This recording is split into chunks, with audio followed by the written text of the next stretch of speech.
Мындан туп-туура 20 мүнөт мурун баскынчылар Житомирдеги 25-мектепке кол салышкан. Чындыгында мектептин жарымы талкаланган. Каза болгондор жана жабыркагандар тууралуу маалымат такталууда деп билдирди шаардын мэри Сергей Сухомлин. Видеого лайк басып, подписаться деген кнопканы басып, жанындагы коңгуроочуну да баса кетиңиздер. Дүйнөдөгү жана Кыргызстандагы жаңылыктар менен таанышыңыздар. Орусиянын мамлекеттик думасы орус армиясынын Украинанын аймагындагы аракеттери тууралуу фейк маалыматтарды таркаткандарга кылмыш жоопкерчилигин киргизүү жөнүндө мыйзам долбоорун жактырды. Жума күнкү жыйында парламент документти 3 окуудан дароо бекитти. Мыйзамга президент жакын арада кол коет деп күтүлүүдө. Мыйзам кылмыш кодексинин жаңы бирине киргизилет. Армиянын аракеттери тууралуу тартылган маалыматты сот жалган деп тапса, айыппул же 3 жылга чейин колонияга кесилет. Киши кызматтык абалын колдонсо же атайлап кара өзгөйлүк менен жасалма маалымат таратса 5 жылдан 10 жылга чейин камалат. Фейк маалыматтардын арты оор кесепеттерге алып келсе, аны тараткан киши 15 жылга чейин эркинен ажыратылат.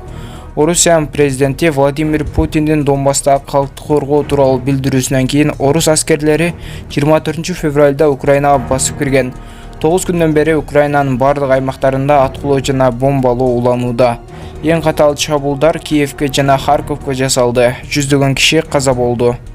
Абал чатакташа баштады. Орусияда Twitter, Facebook социалдык түйүндөрү, Meduza, BBC, Radio Svoboda жана немис толкуну TV жалпы маалымдоо каражаттарынын сайттарын бөгөттөө аракеттери башталды. Бул тууралуу интернетке мониторинг жүргүзгөн Global Check сервиси кабарлады. Аталган сайттар көпчүлүк операторлордун колдонуучуларында ачылбай жатат. Булардын сырткары Эркин Европа, Азаттык радиосу корпорациясынын татар-башкыр кызматы, Идель Реали жана Радио Азаттык сайттарына да кирүү мүмкүн эмес болуп турат. Алар Орусиянын Роскомнадзор мамлекеттик мекемесинен эскертүү алышкан. Роскомнадзор мунун алдында Эркин Европа, Азаттык радиосу корпорациясынын орус кызматы Свобода радиосунун сайтындагы Украинага байланыштуу материалдарды өчүрүүнү талап кылып, антпесе сайтты бөгөттөй турганын эскерткен.